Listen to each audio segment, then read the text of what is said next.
Okay, well, let's start from the beginning, right? Like, what about like how was your upbringing in Belgium, I guess, and how did you start getting into music? Um, well, yeah, I grew up in a pretty normal family, I think. And it started not super early, but my mom had an acoustic guitar, and I played it once in a while, just like brr, brr. I was really small, but then I left it for a while, and then when I grew up, I think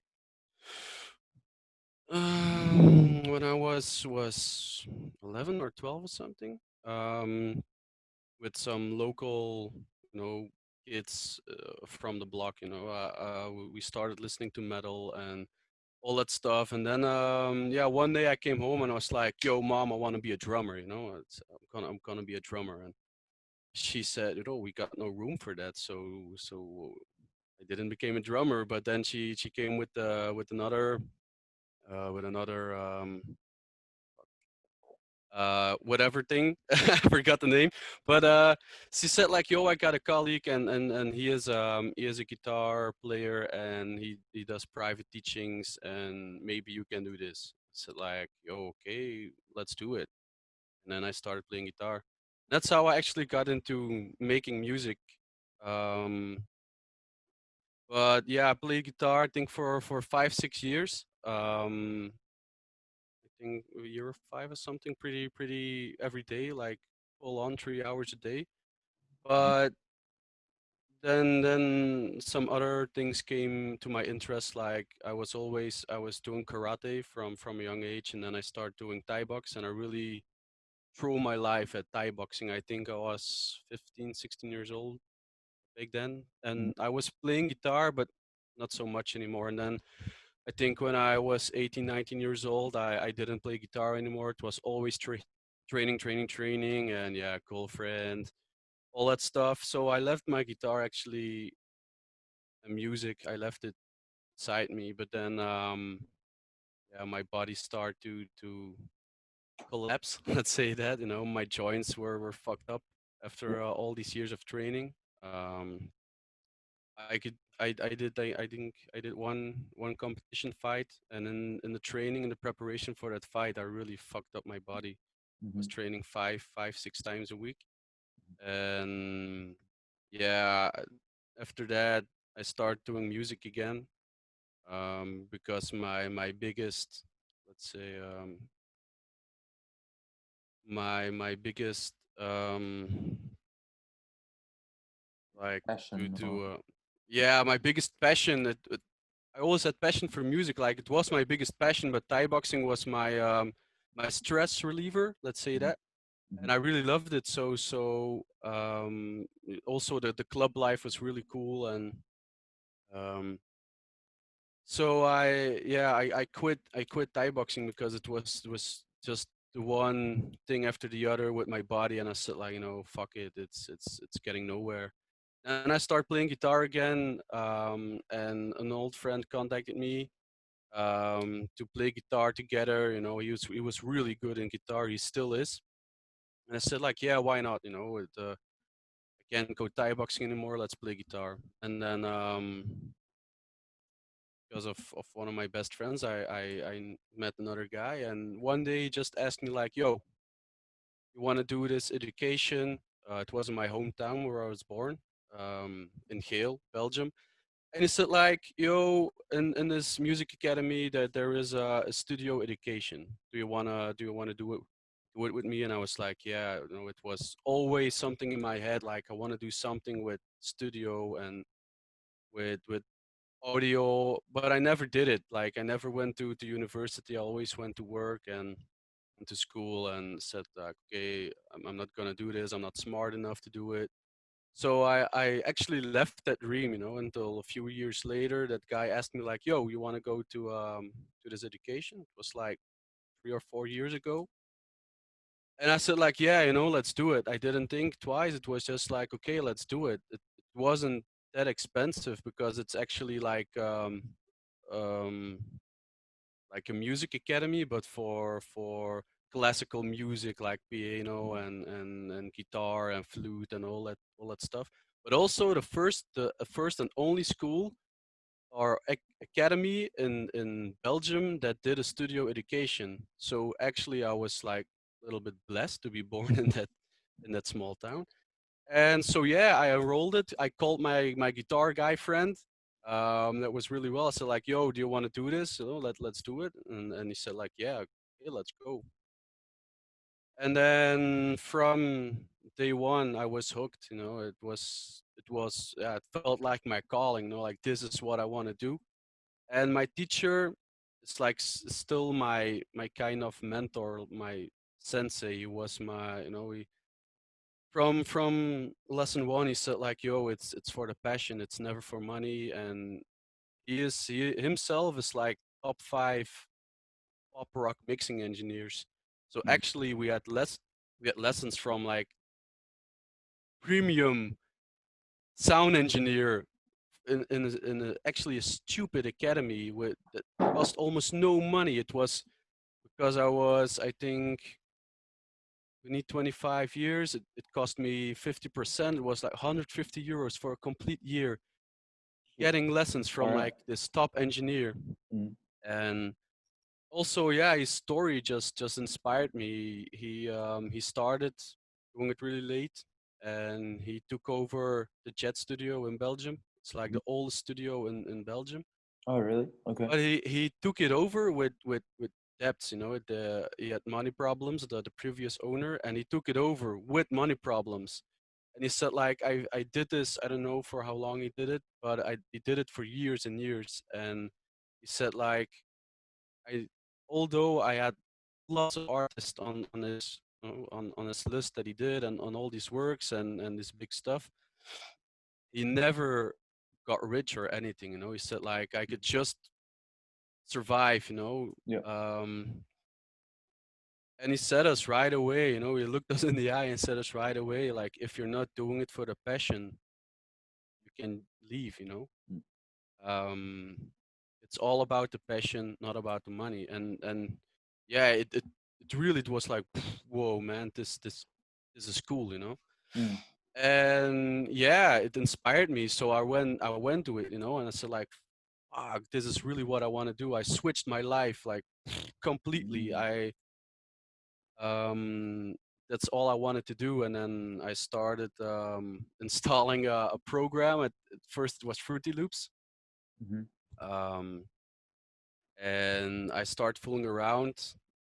Back then I was trying to make some hardcore because that was the genres I knew. I didn't know techno then, like 3-4 years ago I didn't know techno. Mhm. So I started making some shitty hardcore. And I wanted to know more and more. That's why I started making this music, because the education was recording bands and Mhm. mixing bands. It was never electronic music. Okay, that's So what I wanted to ask. So yeah, yeah, it was what you were learning right there wasn't to produce and stuff like that. It was more no, like studio for bands and like yeah. instrument stuff. Yeah. Okay. Mm. But I think I was doing it for a few weeks, and I was really eager, like this knowledge-hungry guy. I wanted to know more, more, more, more, and I was always asking questions because the knowledge I got was not enough. I wanted more, and then I started searching for a second education, and a friend of mine talked about SIA. We got, I think, in Germany you also got SIA educations, but when I was searching it, I came across another education, and it's called Sound Education um, Utrecht from Holland. Mm. And I just clicked it. I thought it was SIA, but it was Sound Education. And I clicked it, and I was like, fuck, I was looking at the program, I was looking at the teachers. It was all the big guys in Holland, like really big guys that gave lessons. Mm. And it costed, I think, around 3,000 euros. It was a no-brainer. I said like, okay, let's do it. I went Okay. home. I went to my parents. I thought about it for a long time. I said like, "Yo, mom, dad, I'm gonna do this." And they were like, "Phew, yeah, yeah, okay, okay, whatever." I Mm, said like, "Yeah, I'm gonna do it." I went to my work and I asked like, because it was a Wednesday, like if I could stop earlier on Wednesday, and so I could travel to Utrecht. It was always, it was a distance to travel. So my second year in this academy in my hometown, it was 3 years. My second year, I also started in Holland, and this was like more all-round education. It started with mhm, the same, like what is music, what is audio, all the theory, the basics, and then after a while, it started with these big names coming to teach you what they know best. The one was recording, the other one was mixing, the other one was mastering, the other one was beat making, whatever. But it fitted, my two educations, it fitted perfectly because the one was really the analog world with recording and mixing, and the other one was everything. How to promote yourself, how to social media, mindset, um, literally everything. Contracts. There was a lawyer that came to talk. There was someone that came to teach you about the ear. Everything mm, about the ear. And so it was actually a big education with lots of subjects, um, and lots of also practical lessons.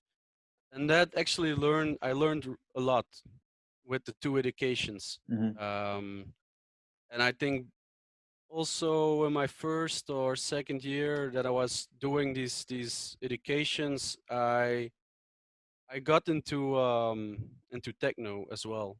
I think around my second year with some colleagues with work, they said like, "Yo, let's go to a party."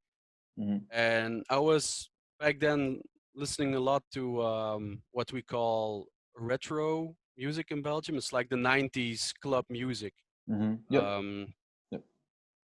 because Belgium had a really crazy club period, with crazy clubs In the and crazy 90s, right? raving Mm, culture. Yeah, the 90s, like mm, golden 90s.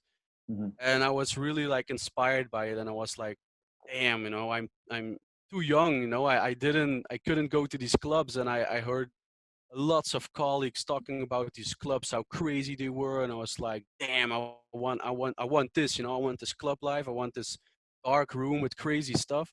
Yep. And then I went to a party. Um, I was like, yeah, this is it, this is what I want, this is what I want to do. So So sorry, that was slowly, the first time you DJ'd at a party, or first time I you went, I went went, you I went to went, a I techno went party? Oh, okay. to a techno party. Yeah, it's the Okay. first time I went. I went to electronic music parties, but it was always hardcore, hardstyle, Okay. and some Like EDM crap. Gabber and stuff like that, or Yeah, EDM. yeah, Okay. yeah, Okay. yeah, yeah. So all the mainstream stuff. Yeah. Okay. And then yeah, I discovered techno, and I was like, damn, this is it. And then I started digging into this techno music. And yeah, in Belgium, the first thing you will meet is Amelie Lens. Probably she was really booming back then. Yeah. She still Obviously. is, but Yeah. obviously. But then I started going into this harder and harder techno because yeah, when I was playing metal or listening metal, I wanted this really aggressive Mm, beat down hardcore metal. It has to be aggressive. mm. Same with hardcore. Every time I discovered a music genre, I wanted the most aggressive niche thing about the Yep. genre. Yep. That made me like really That kind of energetic. happens to me as well. I don't know why. Yeah, it's the same, if it I if swear it to God. ain't Yeah. if it ain't is like creating this energy or like this aggressive feeling, it ain't good for me. So I started going in this techno and started digging deeper, deeper, deeper, and I was, I think, already learning how to DJ really slowly, uh, and trying to make it, but it was totally shit back then.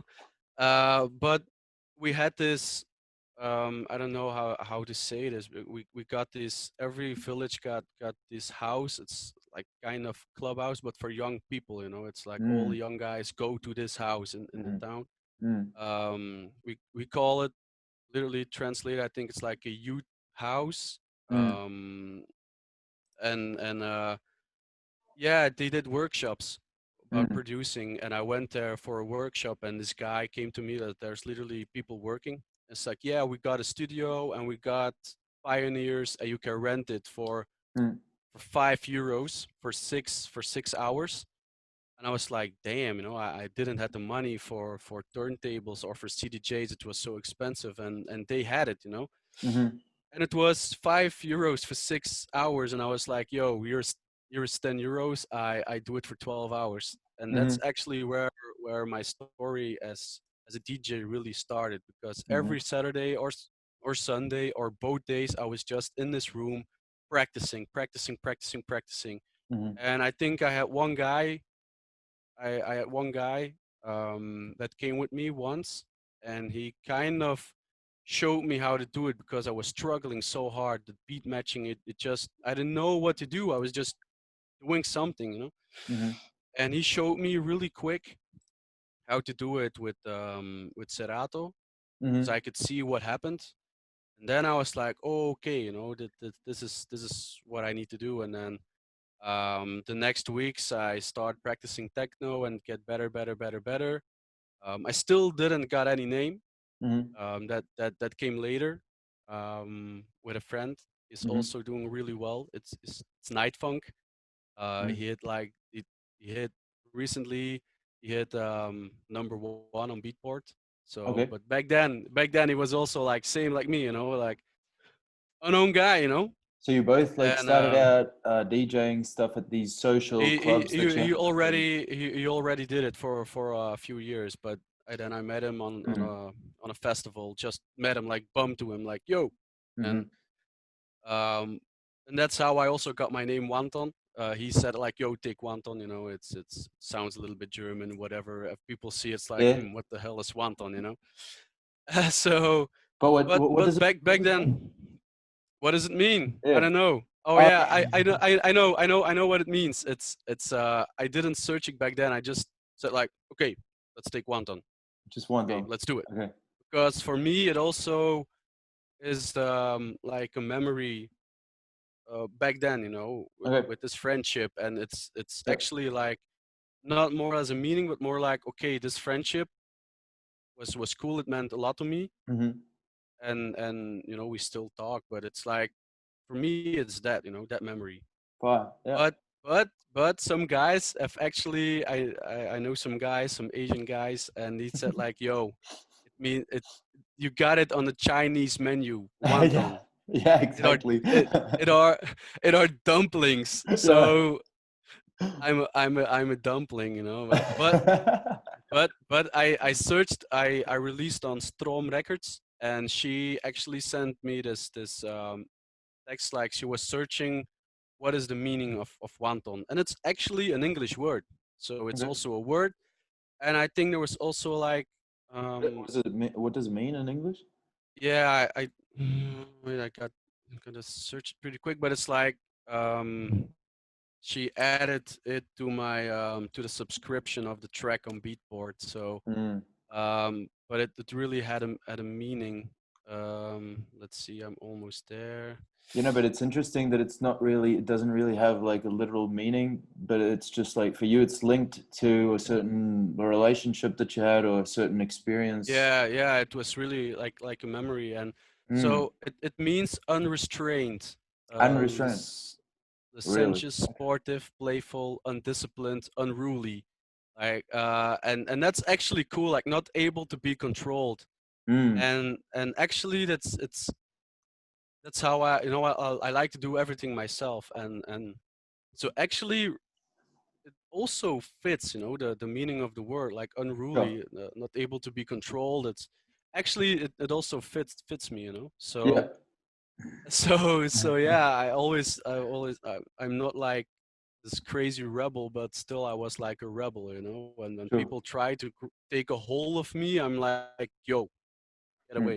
Yeah, yeah. So actually, it also really fits me. I Mm, never knew this until she said me, but yeah, and then I think after a while, also within this house, they did events there, and one guy asked me one day like, "Yo, we're doing this new techno event. Do you want to play there? You're practicing for weeks, for months here. You have no gig or you're a talent.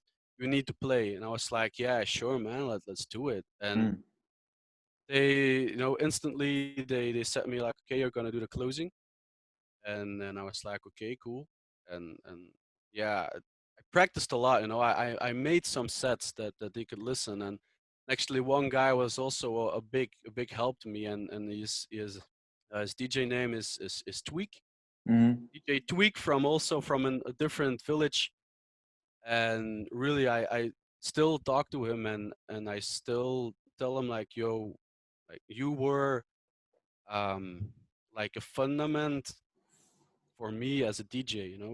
He has lots of experience.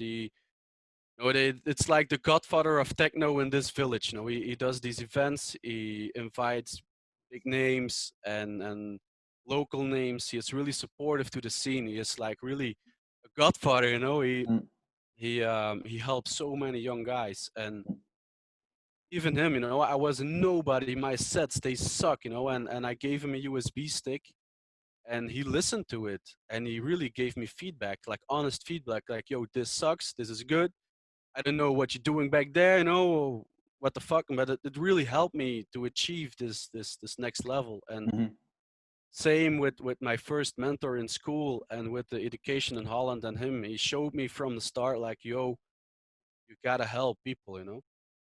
Sure. But so yeah, but back then I started getting better, and I did this first event, this gig. And back then, I think it's actually not that long ago. It's 2 years and a half ago.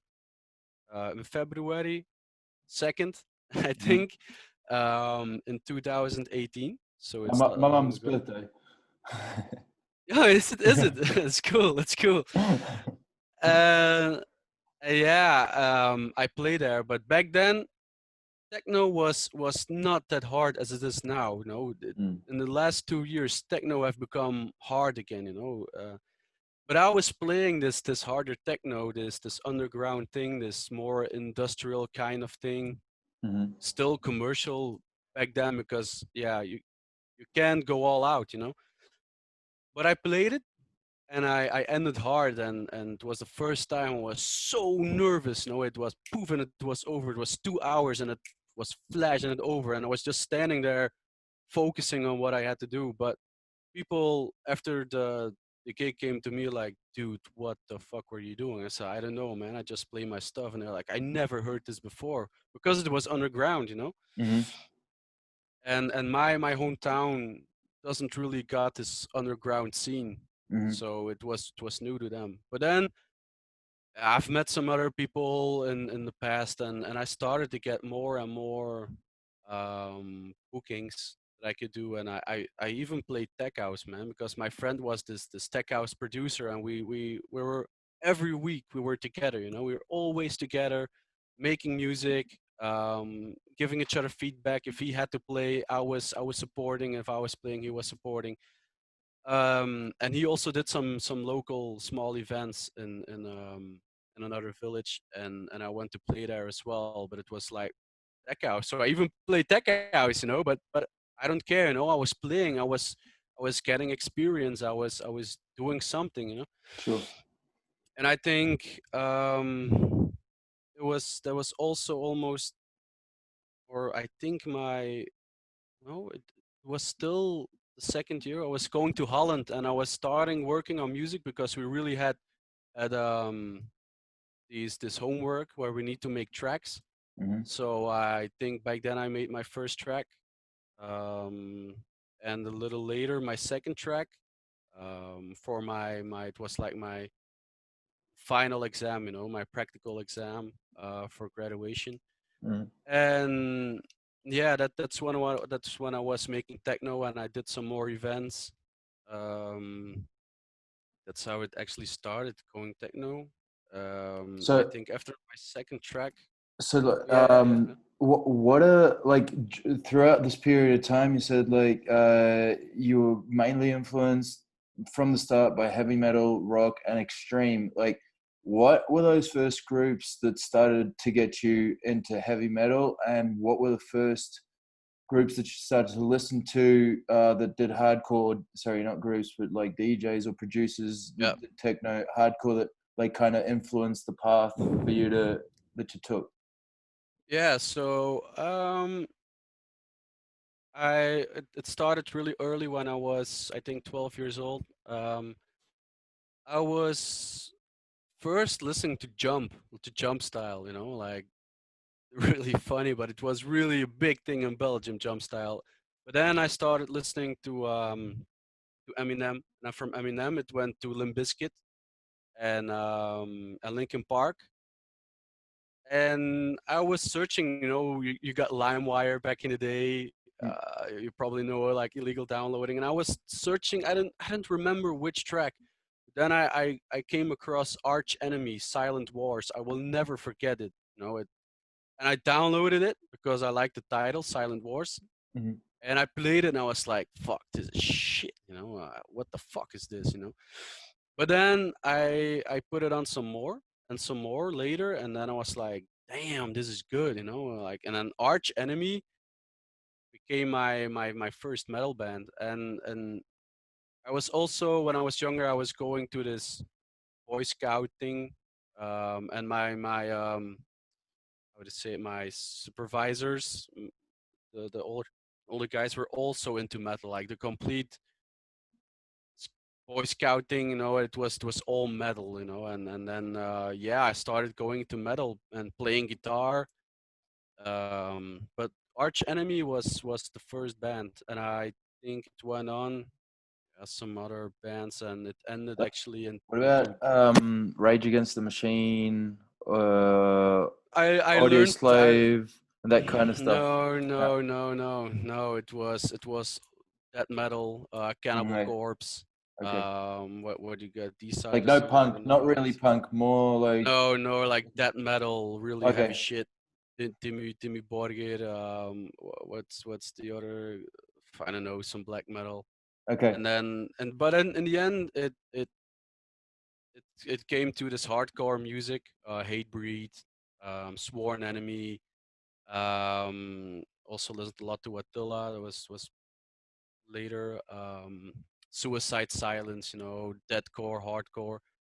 Um, but then I was like really this metalhead, and then I think in my fifth grade, I met still my best friend, and he was into hardstyle, hardcore, jump style, and he actually took me to these events, and we got lots of local birthday parties. When we go 18, we give like this party in my Mhm. hometown, and it was always like hard style and all that stuff, and drum and bass, but mostly hard style. And then actually he took me to Reverse, a really big hard style event in Antwerp, and that's how I got into hardcore and hard style and all that stuff. Okay. And it's actually really, really later that I met techno. Nobody of my friends went to techno. It was always EDM or art style, all that stuff. Mm. And it's actually when I was working, I started discovering the 90s house, 90s techno, 90s club music. Okay. Um, my colleague gave me these the cassettes, and I bounced them to MP3. I bought myself a converter to record the tape, Yeah. Yeah. and I start listening to these 90s set, but it's yeah, still a lot of tracks are I can't find them. It's like it's all vinyl. Mm. And I really got into this raving culture, and then when I started going to my first event with techno, I was like, yeah, this is it. And then I started going to clubs, to some festivals with techno. Mm. Um, and I think who got me in the heart of techno, I think Amelie Lenz played some Dax J tracks Mm-hmm. when I was checking her, and that got me to Dax J. Mm, and that actually got me into the harder techno, like Perk, Scala Media was also really big influence, still is. Um, yeah, and I think with Perk, I discovered like even harder, and then I think the really underground shit was the label called TWB. It was a French label, and it had releases from I think also Height Models, but also KTM, Ball Boy. It's really distorted techno, and that's what's really like, okay, this is my shit. This is what I want to do, and that got me into Bandcamp, really digging into this harder techno. mm, Um, that's how it started actually. But you can, yeah, I played like really all techno. I still got yeah. lots of live sets, live recordings from on my gigs on SoundCloud. I recorded all my gigs because I was okay. Let's hear them again. I listened to like Mm, I couldn't listen to them, because I wanted to hear my mistakes and hear the track selection. Like, okay, this is bad, this is good. Was really like always pushing myself to become better, and um, yeah, I think that got me into the harder it's stuff as well. it's funny to like it's funny because today I was looking through your SoundCloud and I came across this song called Anarcho Syndicalism, which obviously has a political motivation behind it and kind of makes sense Yeah. with all of the heavy metal movement, right? It, I'm not a I'm not a metalhead. I have always like heavy metal, rock, punk, and stuff like Hmm. that. But like it is a kind of music or a music genre that is quite politically motivated. It's always had this political motivation, in at least implicitly. So, do you mind like telling us a little bit about how this track anarcho syndicalism came about? If there is a political motivation behind it. Yeah, yeah, kind Yeah. of. I was actually making a track, um, and I didn't got any vocal or anything, but I got like the main idea, and I got like the complete arrangement without the vocal. I already got it, but I was like missing something. But back then, in Belgium, the politics they cut like I think 60% of government money for culture. Mm, But it's actually like, yo, what the fuck? Culture is like for for me still like one of the most important things. It's really wide. It's going to like this local bars with a band or anything. Like everything with culture. And it's like, yo, why are you cutting money there? There's almost no money in it, and they cut like 60%. And then my teacher, staff from my first education, like my sensei, my mentor, he shared this interview. Um, fuck, how is its name? I forgot the name of the guy that did the interview, and I was like, damn, this vocal would fit the track. And I cut it, I pasted it, and it fitted correctly. But it was also, this was he was talking about you can you shouldn't be taking this away from the people, like culture. You don't take money away from culture because people need it. That's actually like the big lines of what he is telling. I was like, shit, it really fitted the moment because it really fitted the period that we were in. Like, fuck you, like this fuck you, like, what are you doing? So actually it was really this track to say like, what the hell are you doing? Like this period in my life they did this. I made the track as well and actually fit it. interesting. So I think that's how it came. Yeah. Okay, so but would you define yourself as an anarcho syndicalist, or I don't know. It was just cool, and he said this word like anarcho syndicalism. I was like, okay, that's the title. yeah, yeah, yeah, yeah, yeah. So, No, it's a nice concept.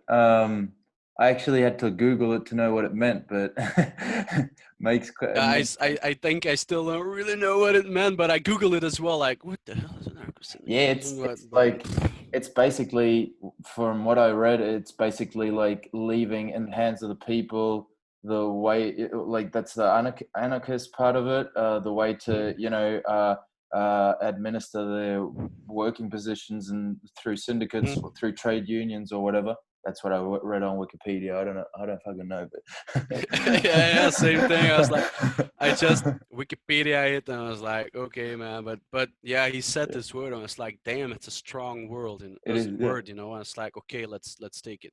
No, definitely So did bring my attention. Like, okay, so another thing I wanted to ask is how you linked with cancel like this, because I actually like discovered you like through this cancel project by Green Fetish Records, which is an Australian yeah, label for where I'm from. They're from Melbourne, yeah. and yeah, how'd that come about?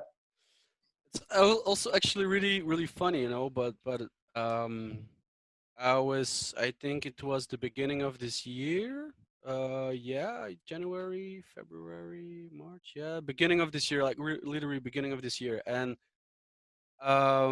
he just talked to me on Instagram, and it was actually pretty funny because it was like just sending me a text, industrial techno from Belgium, and when I was like, "Yo, hello," um, because it was pretty random, but because like, "Yo, hello," and then we start talking like, "Yo, from where are you?" Belgium was like, "Oh, you're from Belgium." I was like, "Okay," and I was like, "Do you also make tracks?" And we start talking about music, about studio life, and about each other, and yeah, it actually fitted straight away, and we got along together, and still we talk to each other almost daily, and yeah, then he was just starting this project, and he made a track, and I played it in the last gig before Corona, and then he was like, "Yo, let's make a collab." And I think back then also, uh, his two tracks, he released his two tracks, like the one with Daryl, Ground Zero, fucking brain melting track. When I heard it, I was like, "What the fuck," and yeah, I played it also in the club, and people just went berserk. It was crazy. And he said like, "Yo, let's collab," and I was like, "Dude, really?" And he said like, "Yo, let's do it. Why not? Let's do it." Mm, And I think because of Ground Zero, Mickey Knox contacted him like, "Yo, do you want to make something for Green Fetish Records?" And he said to me like, "Yo, I gotta make something for Green Fetish Records." And I was working on this collab. The Corona started, and I'm still home. Because I'm working part time, but my job is making cables like XLR cables, jack oh, really? cables, Okay. internet cables, Shit, but I it's can. all linked to the event sector. My Yeah. my my company where I work for, they make like patch bays Mm, for the event industry, but more like the rental industry, like the people that go build the stages and they yeah. do the audio. Like for those companies, we make these cables. But Mm, because everything is canceled, there was no work. So I'm getting these yeah, it's called like unemployment money because I mm. don't have a job now. Yeah, the dog. But yeah, but actually it was the best thing that ever happened to me because I could be full time working for music, and then yeah, this Corona struck, and I was home, and then I started on this collab, Mm, and yeah, he really pushed me because he has some more experience than me. It was actually the first time that I experienced what I do this to your other young guys, and because I got a lot of people, local guys, also upcoming talents in the scene. A lot of people contacted me like, "Yo, um, for help or for whatever," and I always help. I always help, mhm, and now it was this guy that knew more than me because I had my educations. I am still like an intern in a mastering studio, but because of Corona, we decided to stay at home.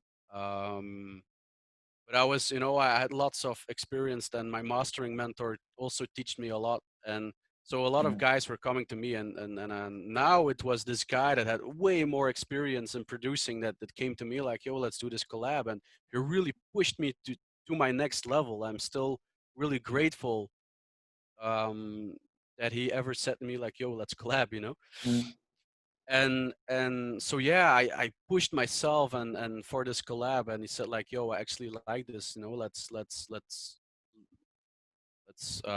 show this track to Mickey Knox, and maybe we mm, can put it on the EP for Green Fetish Records." And Mickey Knox liked it, and Cancel finished the track, and yeah, that's actually how it went. And then mm, back then, Green Fetish Records also did a remix competition, so I went on this remix contest for Coming to the, because I really liked this tracks. I still remember that Perk played this track, and I was like, damn, you know, it really got me. But I wanted a harder version. I wanted like a really aggressive version of this. So it already was in my mind like I should try to bootleg this one day, or try to remix this. And now I got my opportunity, and I was like, okay, let's do it. mhm. So yeah, and then I was lucky to get picked as well, because we're still working on a collab also. So and then yeah, that's how I got in connection with Green Fetish Records, Fire. and also with the collab.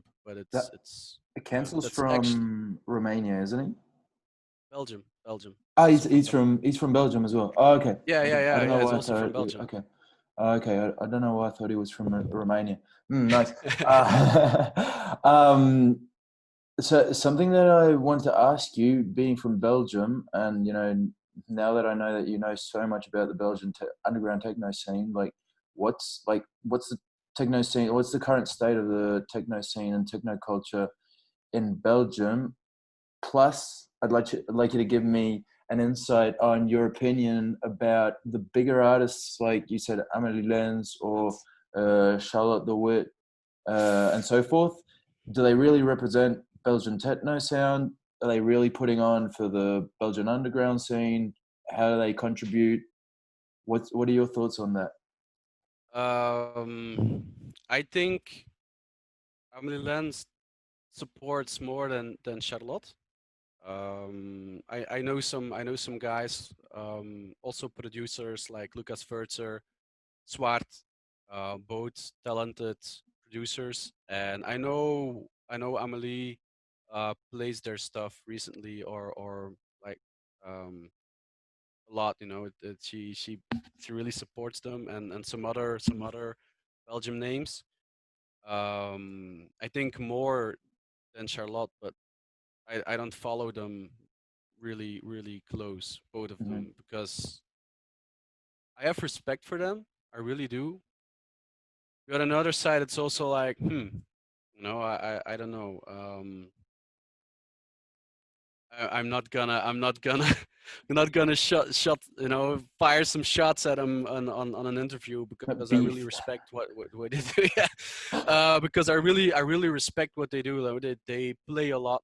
It's hard. Their schedule is crazy. They're almost in a different country every day. So it's pretty fucked up. But I think they could do more. You know, like maybe do an event. They get so much exposure.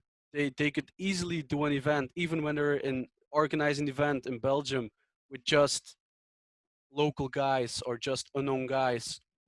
If I look to myself, if you see my week and my time, if I should fill some boxes with time, the time that's filled the most is helping others.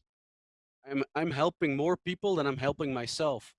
I am spending more hours guiding people, helping people, teaching people without asking anything than I'm making my own tracks. If I would spend that time making my own tracks, I would have made so much more tracks. But I choose to help others. And I'm like, if I can do this as an unknown guy with almost, compared to them, no exposure, and I can still make stuff happen, why aren't they doing more than Mm, just playing these unknown guys' tracks? mm, mm. Because in the end, okay, the tracks get played, but still she gets credit by playing these awesome tracks.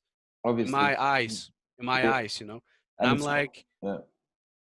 yo, I'm like, yo, you can do so much more with the with the exposure you have and with the status you both have, and still I Yeah. know they got not that much time, but in the end, I also, I maybe I got more time to do my stuff here, but I'm also working part time and doing my stuff. I also do my shit at home. I make my tracks. I master for people, but still, I'm also helping these young guys when they knock my door. Okay, their mailbox are exploding probably, but still, they got this contact with these upcoming names, and for them, I think she could do like this little more extra.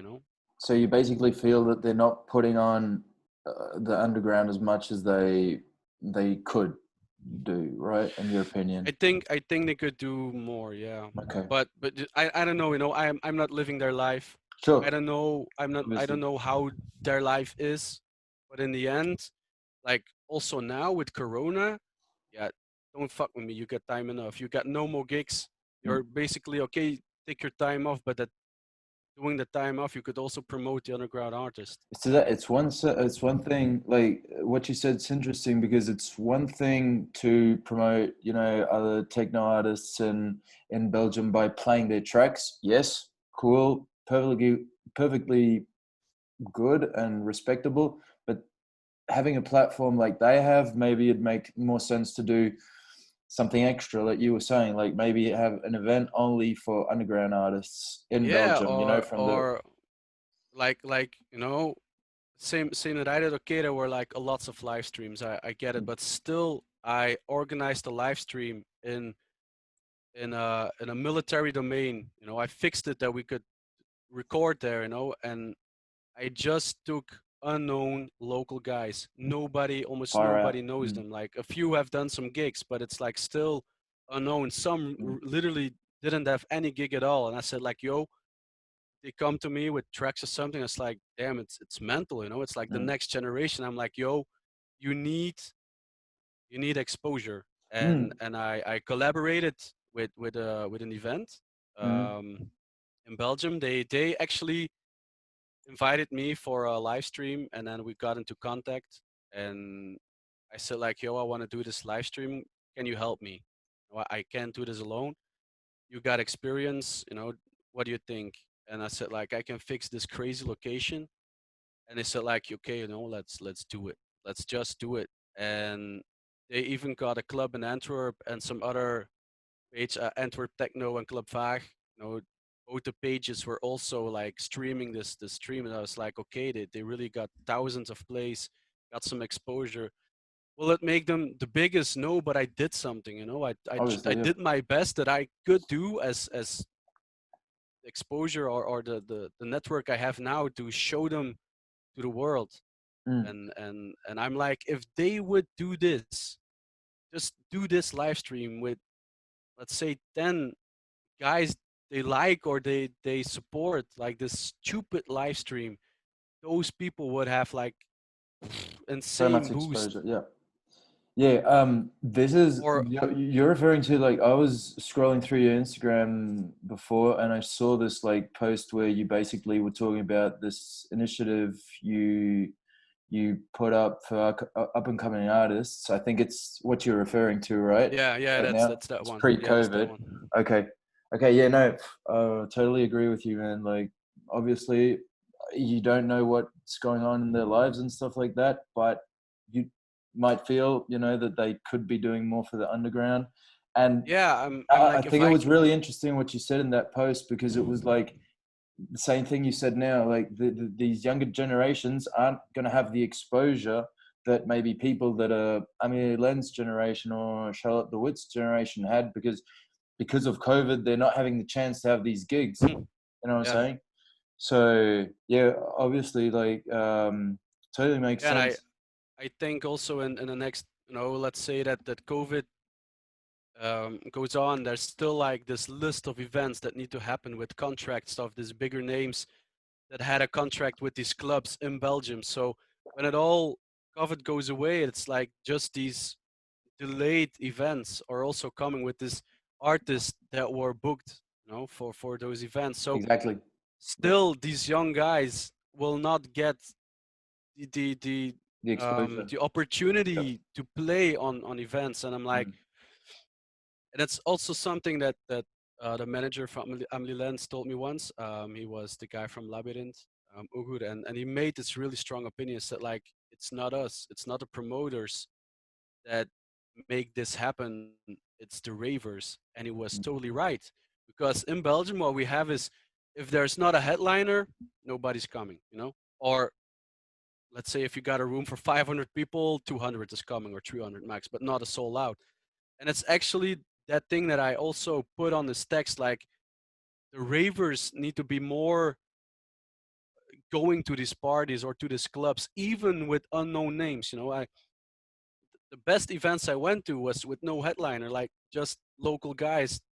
They still play if it's their first and their last time. It's mm, and they give this energy more than some headliners will ever do right now. But it's because they don't have the name that people don't come, and that's actually, I don't know if I can do a lot about it, but it's something that I got in my mind. Like, I need to try at least to make it, to make it change. And it's not just the promoters, it's not just the DJs, it's the ravers as well. The ravers need mm. to go rave, even if it's just unknown guys. Don't you think that's like kind of linked also to like the rave culture, the techno culture from the city? Because like for instance, if where I'm from in Brisbane, Australia, it's basically the same. Like no one will go to a festival Mhm. or an event where there's no headliner, or probably as you said, like it won't be sold out basically.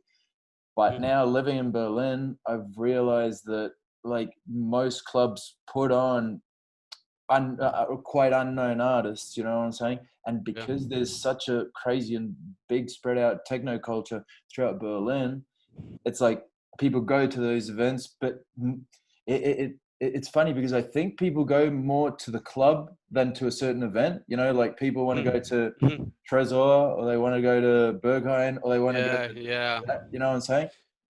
Because it's the club, and Maybe it's the club. people Yeah, people travel internationally, like, yo, let's go to Berlin to party. And but we exactly. we got we got this club in Antwerp, that has like, it's local people that's coming, but and in Ghent we got Compass Club, like this really warehouse club. And because it's like this warehouse, people come there. It's a Mm, crazy sound system. mm, It's cool vibes, really underground, and that's cool. People go there because it's just a cool place. mm, But I think you still need a good lineup to really fill it up. mm, But yeah, I don't know. But it's also like the really underground industrial kind of techno. It's still growing in Belgium slowly.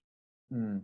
Okay. Um, yeah. So about well, clubs in Belgium, I saw like what do you what would you say? Like, do you have a little list about your favorite clubs in Belgium, like where you like to go, why, or where you like to DJ, why you like to DJ, and if you've got any crazy party story, something like that.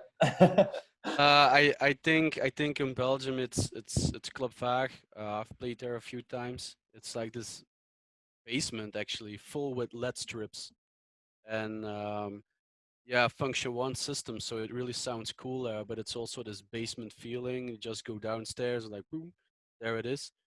It really got a nice vibe, um, nice sound, and it was like my first club experience as a DJ as well. And then I never played in the Compass Club, still on my list.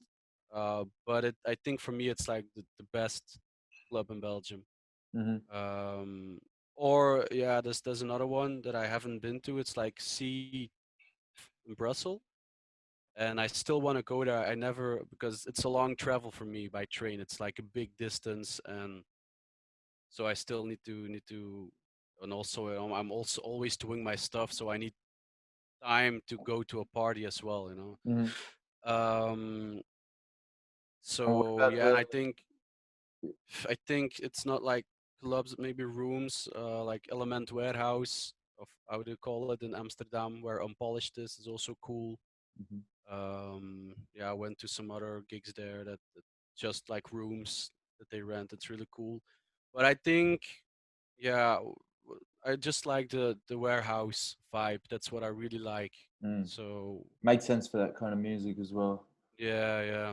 You don't want to be in like a totally mainstream club, you know, listening to extremely industrial techno and shit. Like, No, no, no. yeah. It's what I like the most is just like a really dark room with a wall of sound and and just smashing, you know. and what about like, for instance, in like comparing like the rave and like techno culture in Belgium with the Hmm. one in Berlin, for instance, there's like a massive LGBTQ link to the club scene and stuff like that. Like, I'm not saying most people or anything like that, but there's it's like I think the thing with the clubs in Berlin is that they're like a kind of escape for people that are discriminated by society. You know, like Bergheim, for Hmm. instance. So Hmm. people that can't be themselves in society can go to their clubs and to those clubs and Yeah. like be themselves. You know what I'm saying? And I don't know if you've seen the parties at in Paris at Possession Yeah, Techno. I've been there. Yeah, Oh, it's you've been crazy. there? Okay. Yeah, Uh, I've been there 3 times. Okay, crazy. So that like I see that they post like videos and stuff like that on Instagram, and it's the same as like the Berghain style and stuff like that, like all straps and like BDSM Yeah, shit. yeah, yeah, Right? yeah, yeah, yeah. It's cool. It's Is it like that starting in to Belgium grow. as well? It's starting to grow. It's Mm, starting to grow. Let's say in the Compass Club, it's more and more, mm, and it's absolutely fabulous. I love it. And in Antwerp with Slagveld and Hart der Hartst, it's like these two concept events. It's also like this underground music, and it's starting to come to Antwerp as well. But yeah, I went to Possession. I think my first time it was really really cool. We with mm, my girlfriend we just hopped on the train to Antwerp on the Flixbus straight to Paris. Walked around in Paris, and then I think at 11, 10 or 11, I think 10, you get this mail like, "Yo, here's the location," mm, and it's like, okay, no, cool. Drinking wine, a little bit, drinking. It's like, okay, and then you start planning your way to this. You don't know what it's gonna be, and you start hopping on the metro and on the train, and it's actually crazy because you can literally see complete Paris go to that party. Every train you go on, there are people already partying or like woohoo, and then they just start talking to you like, oh yeah, you're going to Possession, and it's like, okay, I can't speak French, but my girlfriend she's a translator. She speaks French really really good, so she starts talking to her and like, yo, Possession, like, oh yeah, first time, like, okay, welcome, welcome. Like already in the train you're saying like, welcome to Possession. mm. You won't be disappointed. It's the best. And then yeah, when you hop off the final train, you see this complete line of people just walking to the event. Okay. And then when we got there, it's just like I think one security guy or two like checking the bags, and then you go in and it was like this warehouse, like Mm, big fucking warehouse. And you go in there and you see like these people already in the front with the sound system, like just simple sound system, some lights, like what the fuck. And then I think that was one of the coolest raving experiences. It really had this raving vibe. And then during the night you see people coming there, like literally lots of people. And actually even by day when it's like 6 or 7, everything is the sun is getting up, so it's mm, getting lights coming in the warehouse, and then they just pump it full with yes, kind of steam, like mm. so it's still like this cool vibe. But even people just coming in when we leave for our train to go back to Belgium, still people are coming in. They Until just what come in time? Like, how long does it go for? Well, when 12 does to it finish? 12. I think 12, 12 12 p.m. 12, yeah, 12 p.m. to 12, what is a.m.? I don't know how to say this. No, no, like, so then 12 It's a.m. to 12 12 hours. p. Okay, 12 Yeah, hours. yeah, it's Yeah, yeah, I get 12 you. hours. So Yeah, so it's yeah, even at 6 in the morning, just people enter like, okay, we're shit. gonna rave in the morning. But Yeah, that's yeah, cool. yeah, And sure. you see lots of things happening. But Mm, that's cool. what I liked the most was also these gay couples like literally just kissing in front of my nose, and I was like, fuck yeah, you know. Yeah. Lots of Nice, people man. are. Yeah.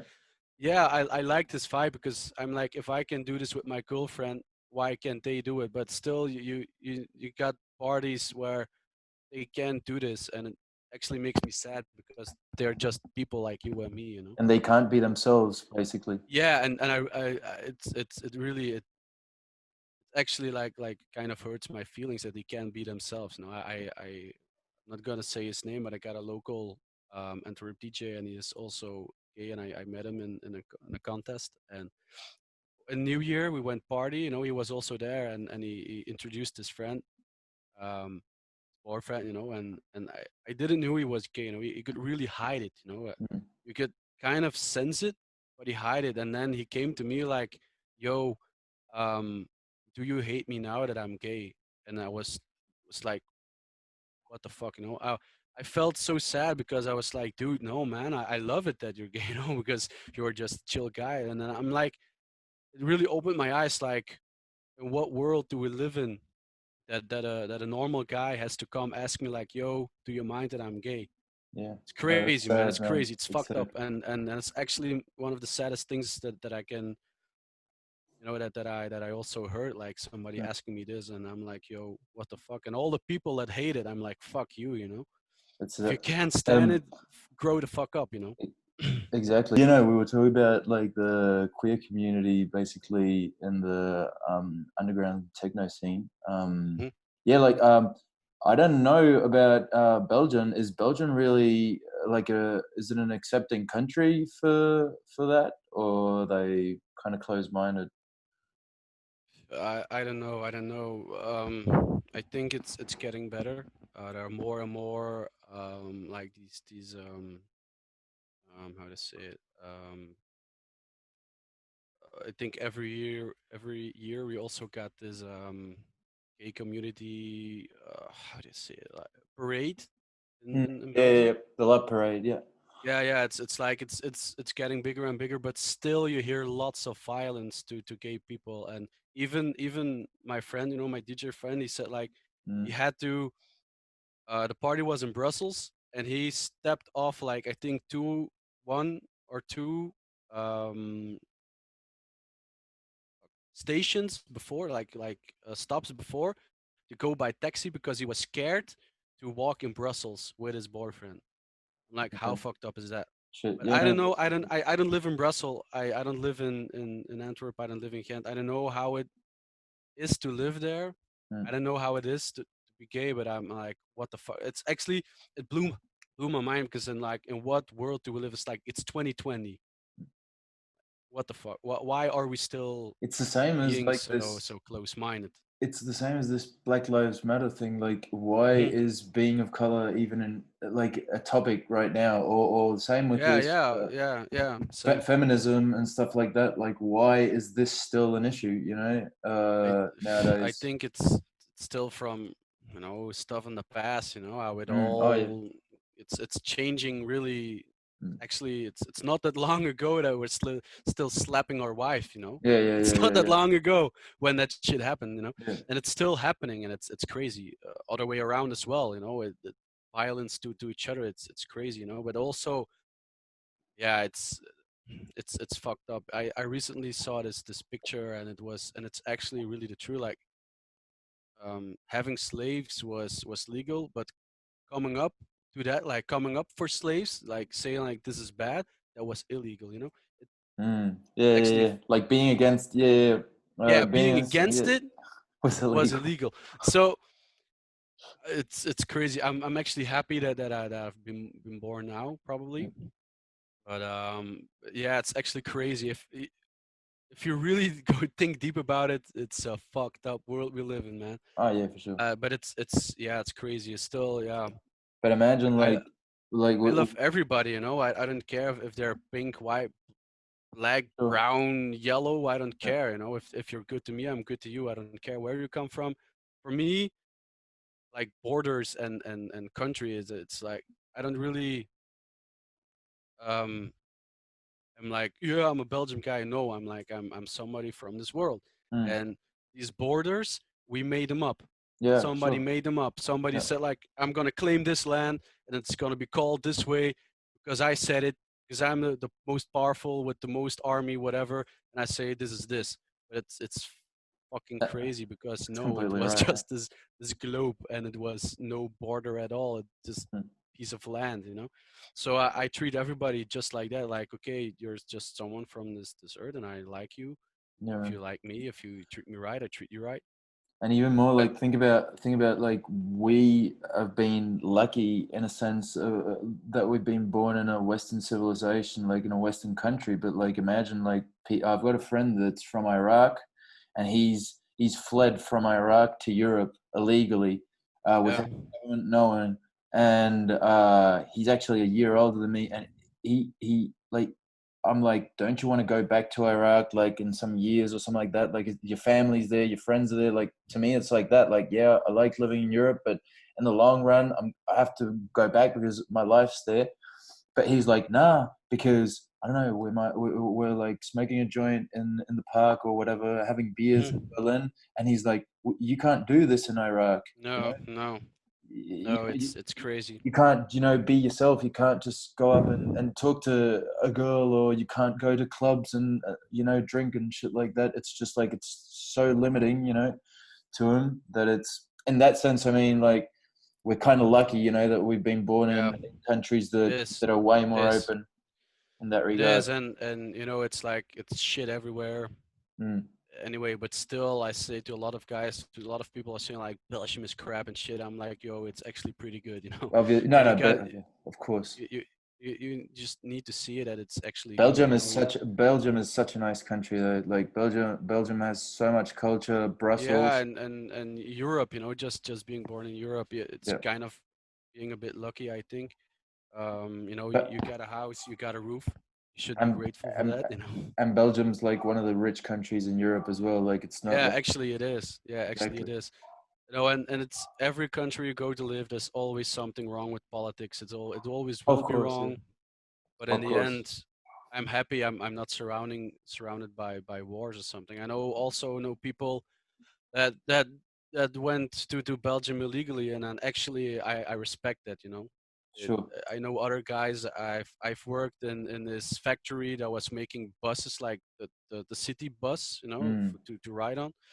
And we got Polish guy coming over, and I think I was actually one of the only guys that really could get along with these Polish guys because I was like, "Yo, where do you come from? What was your motivation?" I was interested in their life, and I think more people should just be respectful to each other and not like you're stealing my job. No, no, he's taking care of himself and his family. Fucking respect it because exactly. it took some big fucking balls to leave your family and your country to go to a country you don't know shit, you don't know the language, you just know how to work, and they give you the shittiest jobs probably, and you work to send like 70% back to your family to hopefully do this for 5 or 10 years to have a good life in Poland or your own country. And Yeah. I'm like, it's actually, I'm like, yo, whatever, man. I respect every life.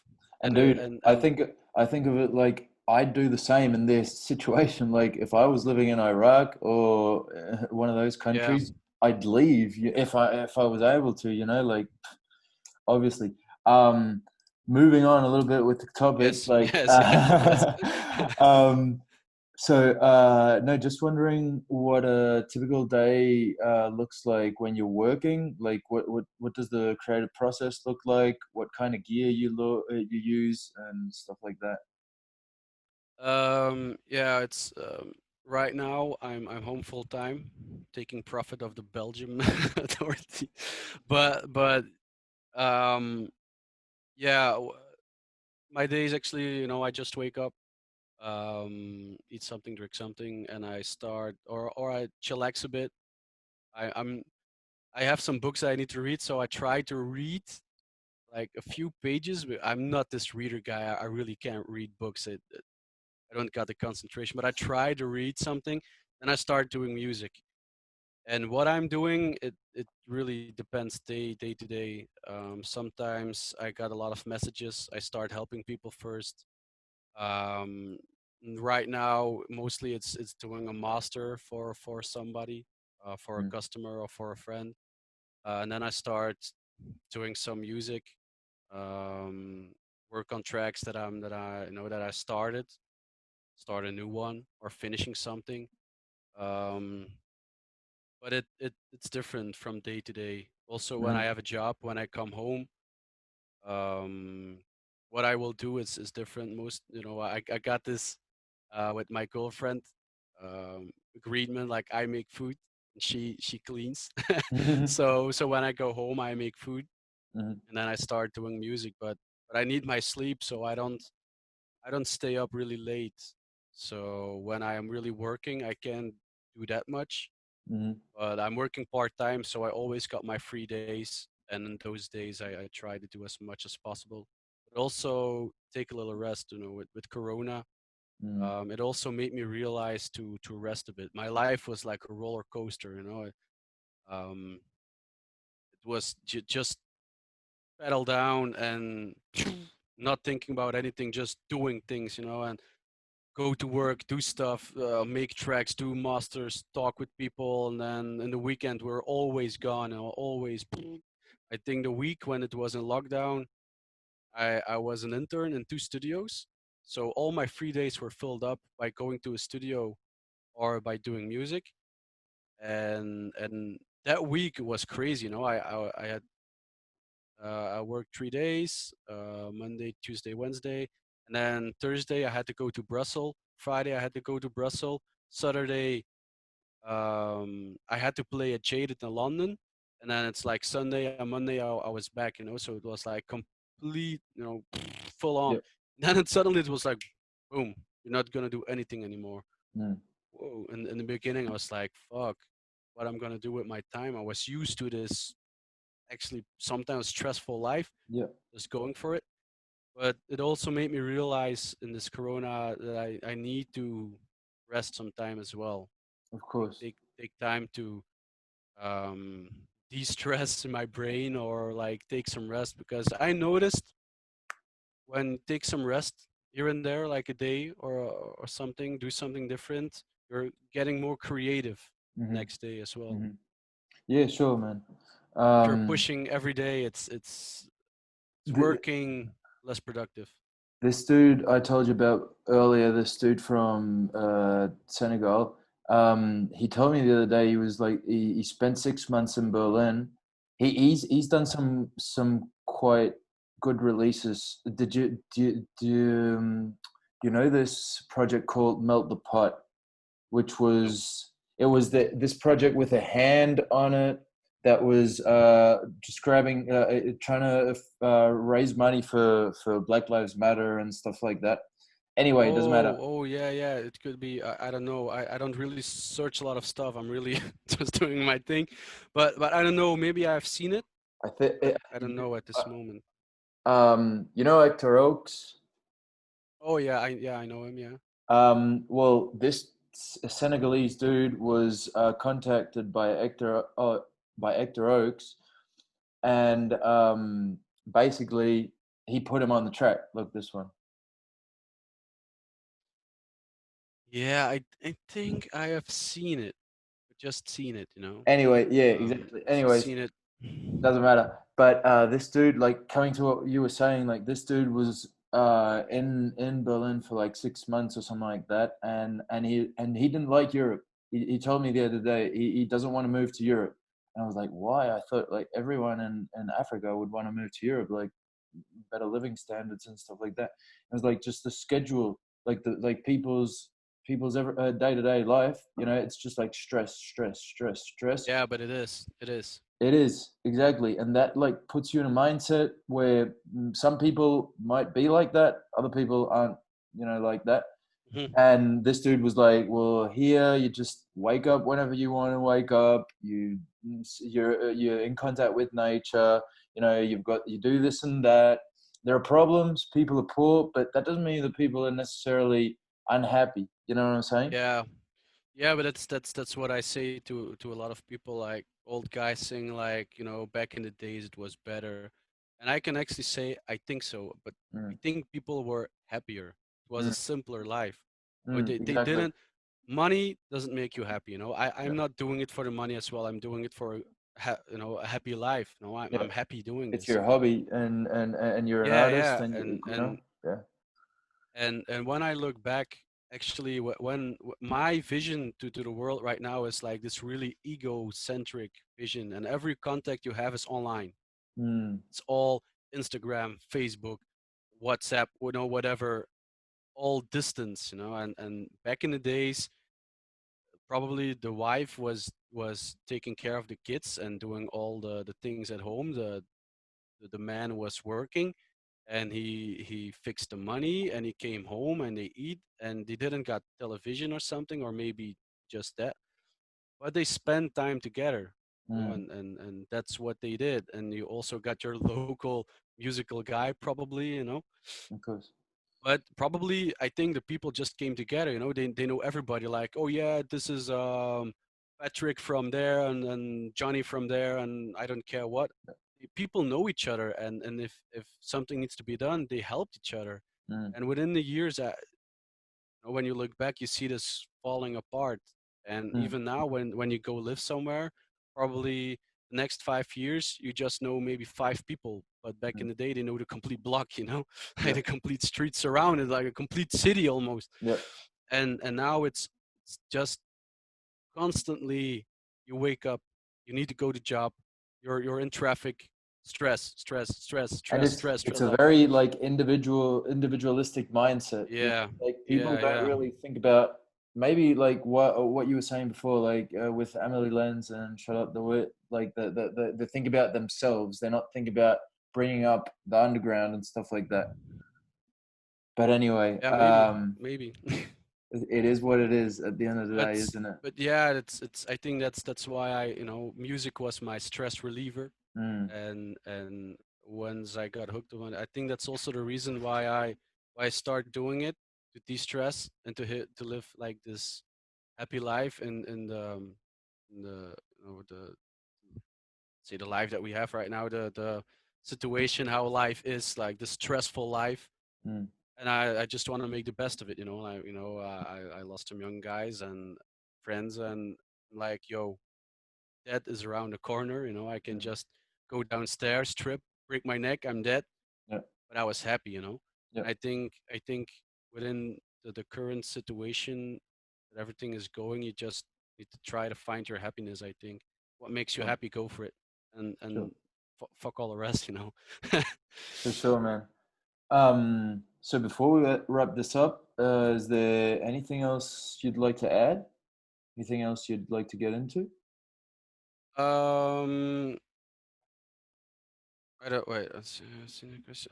Yeah, I can talk all night. By the way, um. but before I forget, like if you have any other underground Belgian artists that might want to do a podcast or something like that for my SoundCloud, just Um. get them in contact with me.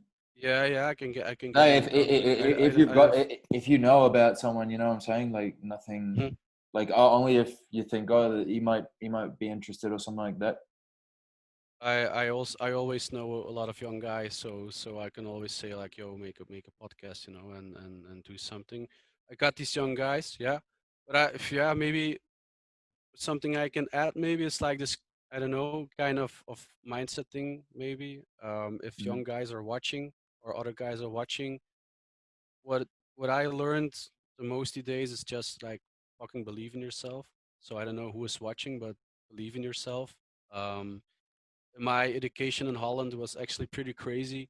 My teacher, every class, he started with experience from his own life from back in the day, and it just came to one thing, like, yo, believe in yourself. I think the first class, he literally said like, random guy, like, yo, who is your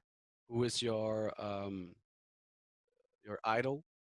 And let's say it was Avicii, I don't know, a big name, Avicii, and he was a big name and still is a big name. And he said like, do you think you will ever be better than Avicii? He's like, no, man, it's Vici. What the hell are you asking? And he said, like, okay, if you think like this, you can better walk out the door. But that came in like a sledgehammer, like, what is he saying, you know? And he said like, if you say, you know, like if this is a Fiji, and if you say that you will be here, you will be here. If you say you will be better than him, you will be better than him, or you die trying, you know. And that's literally how I try to live my life, you know.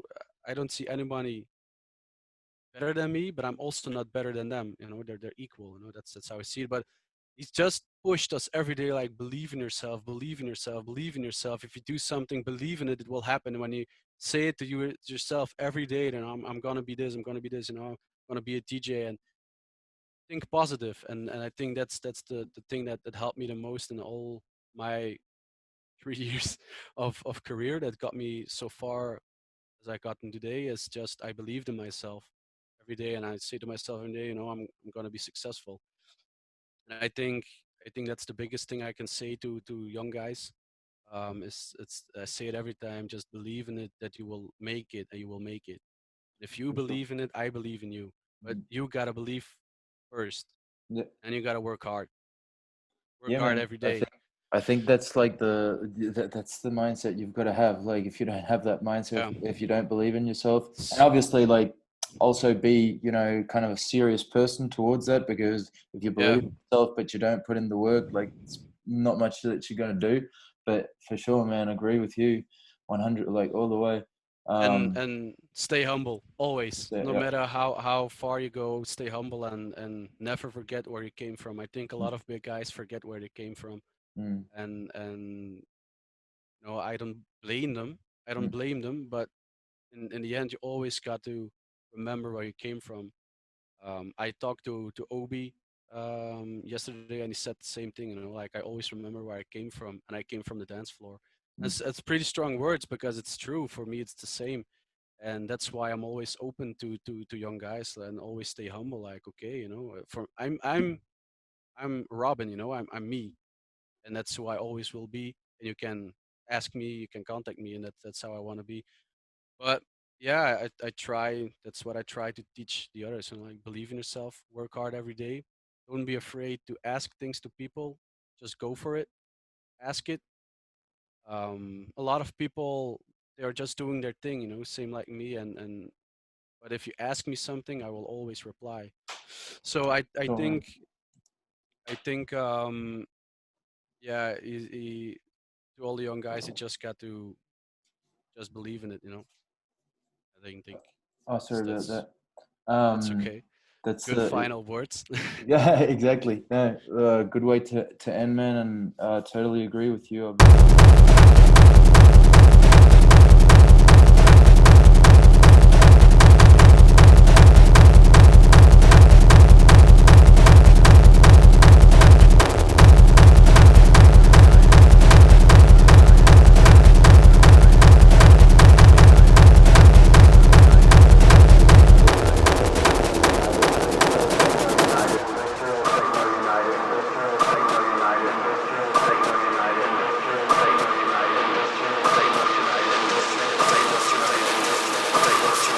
Suck my dick.